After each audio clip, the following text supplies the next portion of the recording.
You know, one of the things about holiday meals are the side dishes, right? Because you can have a turkey, you can have a ham, you can have a prime rib, you can have a whole roasted duck or a goose. Side dishes are so key. People eating a lot more vegetables than they used to, even more so. I love interesting vegetable dishes. It's really become a big part of my diet. But a lot of times during the holidays, like, you know, the side dishes are like laden with like lots of fatty things. Tastes great, but like every once in a while, it's nice to do something a little bit lighter. So I'm gonna show you a dish by using haricots verts, which are these French-style green beans. Very flavorful, but lighter. And you can make this literally all year round, but it's really great for the holidays too.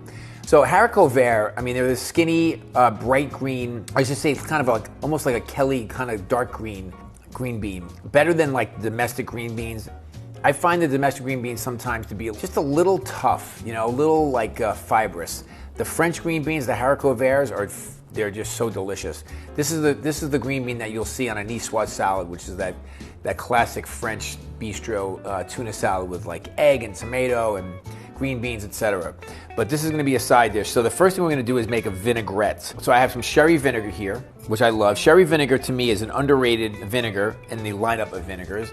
There's always red wine vinegar, white wine vinegar, etc. Balsamic vinegar is a ton of. Sherry vinegar, I think of it as a very Spanish ingredient, and I love the flavor of it. So we start with some sherry vinegar, and I'm gonna put a shallot in here as well. I'm just gonna dice up a shallot for some extra flavor. You know, I like to say everything good starts with onions and garlic, but I use shallots in place of onions all the time. I'm on a shallot campaign. I'm reaching for shallots more than onions these days. I just think they're so delicious. One of the things I love to do with shallots is like just put them in some oil and let the shallots and the oil cook together, and then strain out the shallots, save them to kind of garnish something later, and then you cook in the shallot oil. It has so much wonderful flavor. So I'm gonna put some of the shallots right into the vinegar, let those ingredients get together, and then I'm gonna take a little bit of lemon zest off of the lemon before I cut the lemon and squeeze some lemon juice in here as well. So basically we have two kinds of acidity. We have lemon juice and the sherry vinegar. Never too much acidity, I like to say. And then some honey. This is actually a raw honey, and it's kind of a creamy honey. You know, it tastes like honey, and it looks kind of cool. It's really great to use this honey on like a cheese plate because it just looks so beautiful. And I put a little bit of honey in my vinaigrettes just to kind of take the edge off the acidity from the vinegar, and in this case the vinegar and the lemon juice. A little salt and pepper. And then we're gonna add some beautiful extra virgin olive oil. This is an organic extra virgin olive oil called Gaia Planet. We're just gonna slowly spill in some olive oil into our dressing. And then I'm gonna put some of the almonds. I have some Marcona almonds here that are chopped up.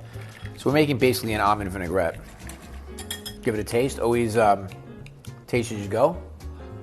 I mean, you're looking for that really nice balance of oil and vinegar. You want them to be balanced. My rule of thumb is about 2 to 1. 2 parts olive oil to 1 part acidity. A lot of cookbooks will tell you 3 to 1, but I like my dressings just a little bit more assertive. And then the toasted almonds in there are really nice. And I can taste a little bit of the honey. It's very, very, very nice vinaigrette. Okay, so then we have our blanched haricots verts, so they're cooked. And then I shocked them in a little bit of ice so they stopped cooking, so they retain their beautiful green color. And then we're gonna take our dressing, spill the dressing over the green beans, a little more salt and pepper, and mix this up. And then I'm gonna take some of our feta cheese, and just fold the feta cheese. You don't wanna break it up too much. And then we can plate this. It's that simple. This is so good. So you get the crunchiness from the almonds, you get that nice creaminess from the feta cheese, you get that nice fresh flavor and texture from those beautiful green beans, and then the dressing kind of brings it all together. And then what I like to do is just kind of spill this dressing all over it. A couple more almonds. That's it. There you go. Great side dish. Makes for a nice salad too.